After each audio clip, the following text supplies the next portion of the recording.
A renúncia do presidente da Petrobras.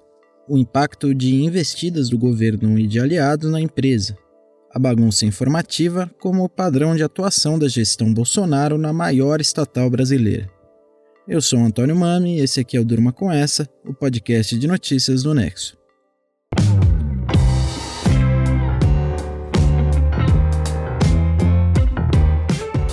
Olá, eu sou a Letícia Arcoverde e estou aqui com o Antônio para apresentar esse podcast que vai ao ar todo começo de noite, de segunda a sexta, sempre com notícias instigantes que podem continuar a ecoar por aí. Segunda-feira, 20 de junho de 2022. Dia em que José Mauro Coelho renunciou à presidência da Petrobras. A demissão dele já tinha sido anunciada pelo presidente Jair Bolsonaro no fim de maio, pouco mais de um mês dele ter assumido o cargo.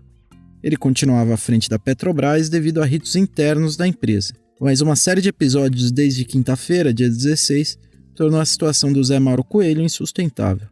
Na quinta, o Conselho de Administração da Petrobras convocou uma reunião extraordinária para deliberar sobre um reajuste nos preços da gasolina, que não era alterado havia 100 dias, e do diesel, que não mudava fazia um mês. O governo pediu para que a petroleira não aumentasse os preços, mas não foi atendido. Pouco depois do resultado da reunião vir a público, na própria quinta-feira, o ministro da Casa Civil, Ciro Nogueira, e o presidente da Câmara dos Deputados, Arthur Lira, aliado de Bolsonaro, começaram a publicar mensagens nas redes sociais atacando a direção da companhia. Na sexta-feira, a Petrobras anunciou um reajuste de 5% na gasolina e 14% no diesel. Esse aumento era inevitável porque o preço do barril do petróleo está em alta. Desde 2016, a Petrobras pratica uma política de paridade de preços que acompanha o mercado internacional de petróleo. Segundo a empresa, se ela segurasse os preços dos combustíveis, poderia faltar diesel no segundo semestre. A empresa também argumenta que isso poderia afetar um dispositivo da lei das estatais, segundo o qual ela não pode tomar nenhuma decisão que afete os seus melhores interesses. A carga aumentou sobre a Petrobras na sexta-feira. Pouco depois do anúncio do aumento, o Arthur Lira defendeu a renúncia imediata do José Mauro Coelho.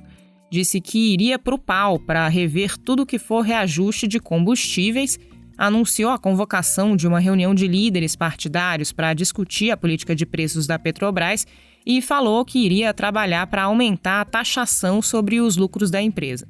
Ainda na sexta-feira, o Bolsonaro deu uma entrevista falando que estava articulando a criação de uma comissão parlamentar de inquérito, uma CPI, para investigar a diretoria da Petrobras. Para completar, o André Mendonça, ministro do Supremo indicado por Bolsonaro, ex-ministro da Justiça e ex-advogado-geral da União do atual governo, também soltou uma decisão mirando a estatal. Numa disputa entre o governo federal e governos estaduais sobre o método de cobrança do ICMS do diesel, o Mendonça fez um requerimento para a Petrobras pedindo que a empresa detalhasse os critérios da sua política de preços, apresentando todos os documentos que subsidiaram essas decisões nos últimos 5 anos. Além disso, o ministro mandou à Agência Nacional de Petróleo esclarecer como vem conduzindo a fiscalização dos preços praticados pela estatal e o Conselho Administrativo de Defesa Econômica, o CAD, apresentar informações sobre eventuais investigações de condutas anticoncorrenciais no mercado de combustíveis. Esse furacão todo fez as ações da Petrobras despencarem na sexta, em meio a temores de investidores sobre interferências na empresa. O pregão fechou nesse dia com uma queda de mais de 7% nos papéis da companhia. Segundo a consultoria Economática, a estatal perdeu 27 bilhões de reais em valor de mercado. O Ibovespa, principal índice da Bolsa de Valores brasileira, fechou abaixo dos 100 mil pontos pela primeira vez desde novembro de 2020, que era um momento crítico da pandemia de Covid-19. Na última sexta-feira, infelizmente, com o anúncio do aumento dos combustíveis, os minoritários, e grande parte dos minoritários, empresa de fundo de pensão nos Estados Unidos, que ganha em média 6 bilhões por mês, dinheiro de vocês que bota combustível nos carros, a Petrobras perdeu, no seu valor, 30 bilhões de reais. Acredito que na segunda-feira, com a CPI, vai perder outros 30. Você ouviu aí o Bolsonaro num evento evangélico no domingo. Ele falou sobre os potenciais danos que uma CPI poderia causar nas ações da empresa na Bolsa de Valores. Nesse mesmo dia, o Arthur Lira publicou um artigo no jornal Folha de São Paulo, dando algumas pistas de alguns assuntos que a CPI poderia investigar na Petrobras. Abre aspas. Quanto gastam seus diretores em suas viagens? Quanto custam suas hospedagens? No exterior ficam onde?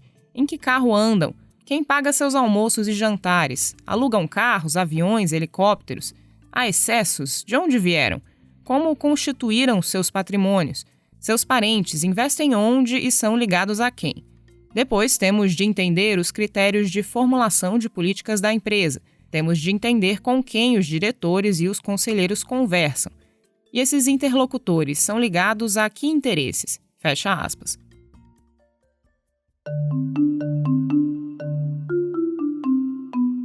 Nessa segunda-feira, a Comissão de Valores Mobiliários, CVM, abriu um procedimento administrativo contra a Petrobras para investigar o anúncio da renúncia do Zé Mauro Coelho. A CVM é a autarquia responsável por regular e fiscalizar as práticas no mercado de ações brasileiro. Como a renúncia do Coelho afeta a negociação de ações na Bolsa, esse tipo de comunicado deve seguir regras estabelecidas pela comissão. Uma dessas regras é o dever de sigilo de membros da Petrobras com acesso a informações privilegiadas até que elas sejam comunicadas à CVM. O comunicado oficial da renúncia foi feito às 10 horas da manhã e a negociação de ações da Petrobras foi suspensa 2 vezes durante a manhã dessa segunda-feira para evitar oscilações muito bruscas no pregão. As ações chegaram a cair no início do dia, mas depois subiram. Foi um resultado bem melhor para a empresa do que em outros momentos em que Bolsonaro mexeu na estatal. A investigação dessa segunda foi aberta para apurar se a divulgação da renúncia do José Mauro Coelho seguiu as regras da CVM. Esse é o 5º procedimento administrativo aberto contra a Petrobras só em 2022. Por exemplo, a demissão do Joaquim Silviluna, que era um antecessor do Coelho, também está sendo investigada pela comissão. O comunicado oficial da sua saída em março foi divulgado horas depois da troca no comando da estatal virar público. A CVM tem esse papel fiscalizatório como uma forma de proteger o investidor. Como o mercado de ações pode gerar perdas muito significativas e não existe uma rentabilidade assegurada, o investidor precisa de regras muito bem definidas e condições isonômicas de informação para poder tomar suas decisões. Ou seja, todo mundo tem que saber de uma notícia importante, como uma troca de comando, na mesma hora, por meio de um comunicado oficial, por exemplo, para ninguém levar vantagem. Como é uma autarquia, a CVM só pode aplicar penas administrativas. Ela pode aplicar multas, advertências ou suspender a operação de uma empresa. Mas as suas investigações podem também abastecer processos na esfera criminal e civil. A Petrobras é alvo de inúmeros processos na CVM desde o começo da gestão Bolsonaro. Os motivos são as diversas declarações que o presidente e os seus assessores dão a respeito da companhia, declarações que impactam no seu valor de mercado. A fala do Bolsonaro que se ouviu no evento evangélico é um exemplo disso, e tem diversos outros. Quando o presidente diz que quer privatizar a empresa para não ter mais dor de cabeça. Quando ele afirma que a Petrobras vai tomar essa ou aquela decisão relacionada a preços. Quando ele ataca a diretoria da empresa. E por aí vai. A investigação mais relevante na CVM contra a Petrobras no governo Bolsonaro diz respeito a um caso de 2021, quando o Roberto Castelo Branco foi demitido da empresa para dar lugar ao Silva e Luna. A demissão dele foi anunciada pelo Bolsonaro numa live e comunicada oficialmente só no dia seguinte. As ações da petroleira despencaram mais de 20% e ela perdeu 100 bilhões de reais em valor de mercado em 2 dias. Isso por si só já valeu uma investigação por quebra de dever de sigilo, mas tem mais. Informações de bastidores divulgadas na imprensa revelaram que uma pessoa fez uma fortuna com operações apostando contra a Petrobras na véspera da demissão do Castelo Branco. Um gerente de recursos humanos da empresa acabou sendo demitido. O caso gerou suspeitas de insider trading, que é quando uma pessoa usa indevidamente informações privilegiadas para lucrar no mercado financeiro. Na época, a CVM também abriu uma investigação para apurar esse caso, que no Brasil é considerado crime. Agora, com a demissão do José Mauro Coelho, quem assume a presidência da Petrobras interinamente é o Fernando Borges, diretor de exploração e produção da estatal. Ele deve ficar no cargo até o nome de Caio Paes de Andrade, indicado de Bolsonaro, será aprovado pela cúpula da empresa. assim como outros nomes indicados pelo governo para o Conselho de Administração da companhia. São nomes ligados ao Centrão, que enfrentavam resistência dentro da estatal. Bolsonaro e Arthur Lira conseguiram a renúncia do presidente da vez da Petrobras. Outros já caíram e o preço do combustível continuou caro.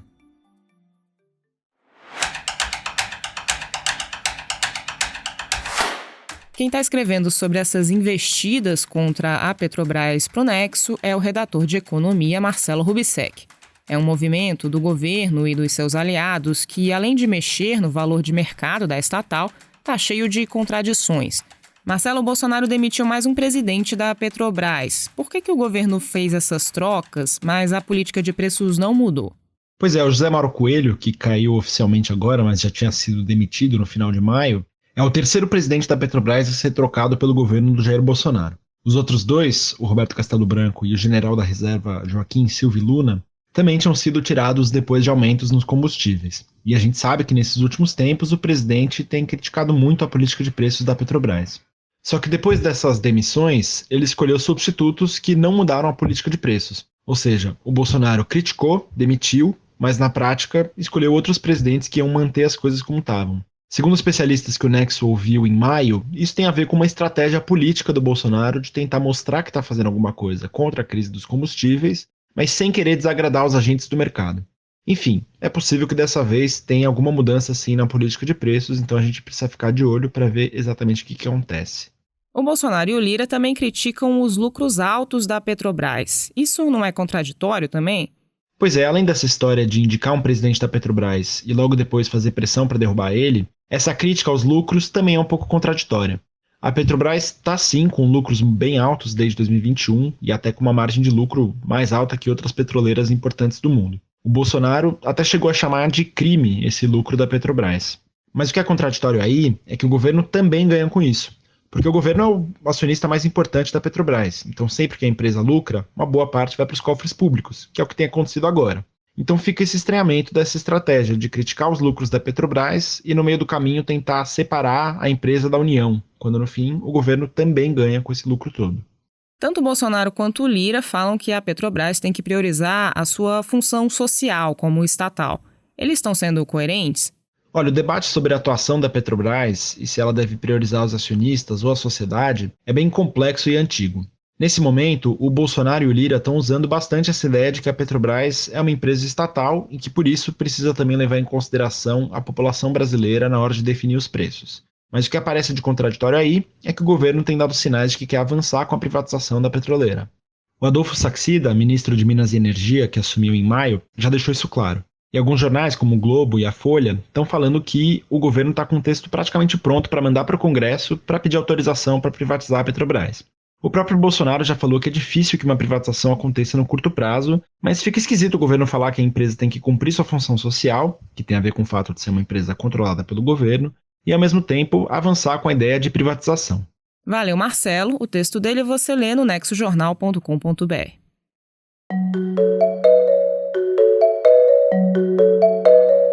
A Colômbia elegeu o primeiro presidente de esquerda da sua história. Quem conta pra gente é o repórter especial João Paulo Charlot. Olá, ouvinte. Olá, amigos do Durma Com Essa. O Gustavo Petro foi eleito no domingo o novo presidente da Colômbia. Essa é a primeira vez na história do país que um político de esquerda é eleito presidente. A vice dele, Francia Márquez, é uma mulher negra que trabalhou como empregada doméstica antes de começar uma trajetória como militante ambientalista. Essa dupla derrotou o candidato da direita populista, Rodolfo Fernandes, por uma diferença bem estreita, de pouco mais de 3 pontos percentuais. Eu conversei hoje cedo com 2 analistas políticos brasileiros, a Carolina Pedroso e o André Coelho, e com um argentino, o Javier Calderón, para entender de que maneira essa vitória do Petro, que vai tomar posse como presidente em 7 de agosto, pode mexer com as peças do tabuleiro político-ideológico da América do Sul. Se você olhar o mapa que nós publicamos nesta segunda-feira no Nexo, você vai ver que dos 12 países sul-americanos, 8 têm agora presidentes de esquerda e só 3 têm presidentes de direita. Um deles, para chegar nos 12, é a Guiana Francesa, que não entra na conta porque é parte da França e o presidente é o Macron. O que o mapa mostra é uma aparente retomada da esquerda, Só Brasil, Paraguai e Uruguai têm presidentes de direita. E claro que nós arredondamos aí as nuances de centro-esquerda e de centro-direita. Mas esses especialistas chamam atenção também para detalhes dessa onda. Veja só, o próprio Petro, que venceu na Colômbia, é apresentado, sobretudo por seus opositores, como um ex-guerrilheiro. É verdade que lá atrás, bem no início da vida adulta, ele fez parte de um grupo guerrilheiro, mas depois disso foi deputado, senador e prefeito. O Petro foi moderando o discurso dele e a prática, e é claro que não assume a presidência com as mesmas ideias que tinha aos 17 anos. Nessa linha, talvez ele esteja mais ligado ao tipo de esquerda que o jovem Gabriel Boric representa no Chile do que ao tipo de esquerda que o Nicolás Maduro representa na Venezuela, por exemplo. A moderação do Petro se deve, em parte, à pressão que ele recebe da direita colombiana. Ele sabe que, para governar bem, vai precisar compor, ceder e fazer de tudo para que as reformas por um capitalismo mais humano, como ele mesmo diz, sejam feitas ao longo dos próximos 4 anos, sem direito à reeleição.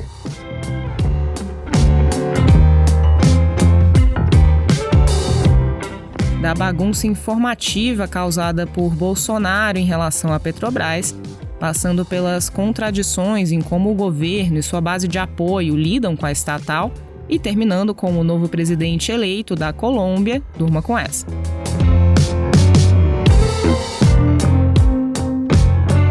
Com roteiro de Antônio Mami, produção de Letícia Arcoverde, participações de Marcelo Rubissec, João Paulo Charlot e edição de áudio de Roberto Soares, termina aqui mais um Durma com essa. Amanhã tem mais.